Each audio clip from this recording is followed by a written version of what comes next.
আসসালামু আলাইকুম। আজকে আপনাদেরকে ব্রেড গাম তৈরি করে দেখাবো। কোনো রকম ব্লেন্ডার ছাড়া একটি ছাঁকনির মাধ্যমে আপনাদেরকে ব্রেড গাম তৈরি করে দেখাবো। এখানে আমি 3টি ব্রেড নিয়ে নিলাম। তারপর একটা ছাঁকনির সাহায্যে খুব সুন্দরভাবে এটাকে ঘষে নিব। এটা চাইলে আপনার ব্লেন্ডারের সাহায্য করতে পারেন, কোনো সমস্যা নেই, কিন্তু সবার সুবিধার্থে আমি এটাকে ছাঁকনিতে করে দেখাচ্ছি। খুবই সুন্দরভাবে আমরা এটাকে ঘষে নিব, দেখবেন একদম মিহি হয়ে যাবে। ভালোভাবে আমরা এটাকে ঘষে নেব। আপনারা চাইলে ব্রাউন কালারটা ফেলে দিতে পারেন, কোনো সমস্যা নেই, ওটাও খেতে খুব ভালো হবে। কিন্তু ব্রাউন কালারটা দিলে কালারটা অনেক সুন্দর আসে। এইভাবে আমরা সবগুলোকে করে নেব। এখন আমি কত সুন্দরভাবে করছি, এইভাবে আপনারাও করে নেবেন। সেম প্রসেসে আমি আরেকটা করে নিলাম। এই যে এইভাবে আমি সবগুলোকে করে নেব। ব্রেড গাম দিয়ে কিন্তু আমরা অনেক কিছুই খেতে পছন্দ করি। দেখবেন এটা খেতে খুবই লোভনীয় হবে, খুবই সুন্দর হবে, অসাধারণ হবে। এভাবে আমরা ঘরেই খুব সহজে কম খরচে এটাকে বানিয়ে নিতে পারবো।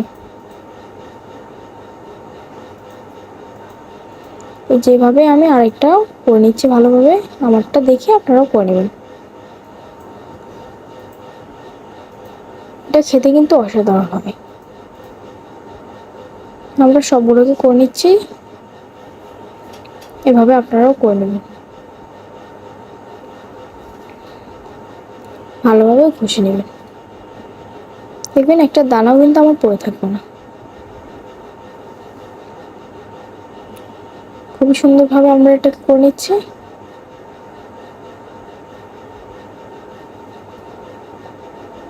এভাবে আমরা খুব মিহিভাবে সবগুলোকে করে নিলাম। তারপর দেখুন জিনিসটা কতটা সুন্দর হয়েছে, কতটা ঝরঝরে হয়েছে। তারপর আমরা একটা কড়াইয়ের মধ্যে এটাকে দিয়ে দিব। কড়াইটা লো হিটে চুলার আঁচটা লো হিট রাখবেন। এটাকে অনবরত নাড়তে হবে, না নাড়লে কিন্তু জিনিসটা পুড়ে যেতে পারে, পুড়ে গেলে খেতে একদমই ভালো লাগবে না। তো আমরা অনবরত নেড়ে চেড়ে খুব ভালোভাবে টেনে নেব। এভাবে সুন্দরভাবে আমরা টেনে নিচ্ছি। দেখবেন আস্তে আস্তে এটার উপরে একটা লালচে কালার চলে আসবে, খুবই সুন্দর একটা কালার আসবে। এভাবে আমার মতো আপনারাও করে নিতে পারবেন খুব সুন্দরভাবে, কিন্তু এটাকে অনবরত লাগতে হবে। তারপর দেখুন দেখতে কতটা অসাধারণ হয়েছে, কতটা ঝরঝরে হয়েছে। এভাবে আপনারাও ব্রেড গাম বাসায় তৈরি করতে পারেন, খুবই কম খরচে, খুবই সহজে আপনারাও বানিয়ে ফেলতে পারবেন।